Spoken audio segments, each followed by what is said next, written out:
The morning of July 13th, she woke up and she was like screaming and nothing was soothing her. And she is normally like a very happy baby. We were going to the urgent care down here in Pottsville, and on our way there, she threw up. And I was like, all right, something's not right. And she was doing this weird like thing with her finger, like her arm was up in the air and she was looking really hard to like her left. So we get to the urgent care. I was hysterically bawling at that point because like I just didn't know what was wrong with my child. For Oaklynn, I'm her primary care doctor. So when she was about 13 months old, I was getting records that she was admitted to the hospital into the intensive care unit because she was having some signs of some stroke-like symptoms, and they found to have a blood clot in her brain. She was taken to the OR for mechanical thrombectomy of the deep cerebrovenous sinus thrombosis. I kind of just thought like,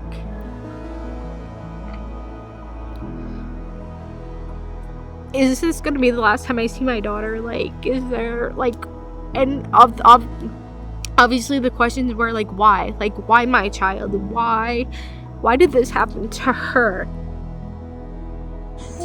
What are you doing? Huh? I did everything by the book. Every time we had to go to the doctor, like, I was there. Every shot, every, medicine that was given, like, everything I did right.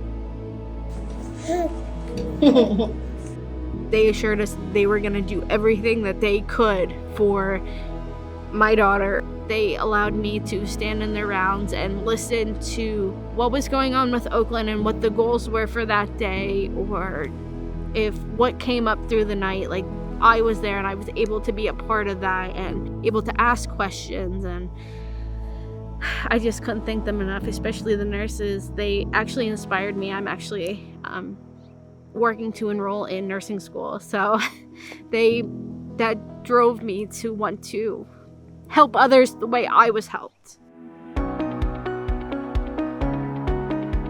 They brought toys up to her room, which was great, like whatever toys, like, and it was different toys every day. If I called down and said, hey, Oaklynn's getting tired of these toys, can we bring new ones?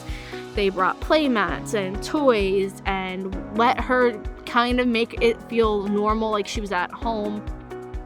When I think of a child having some brain injury, that I would expect to have some kind of effect from that. I remember even telling my nurses that I was concerned how she was going to be when I saw her, that I was really anticipating for her to have some special needs, and that she was going to need some extra help with things, even some developmental delays, or if there's anything else that she was going to need from me coming out of the hospital. And I remember her coming in, and I kept looking for something to be wrong with her development or with anything. And Brittany, her mom, just kept saying, no, she's doing that. Nope, she's doing that.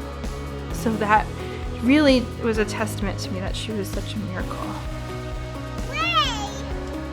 I am super proud of what she's went through and what we have went through as a team, because I do tell people, like, we did that together. Like, we were a team. Like, what she was going through, I was going through. She was hurting, I was also hurting.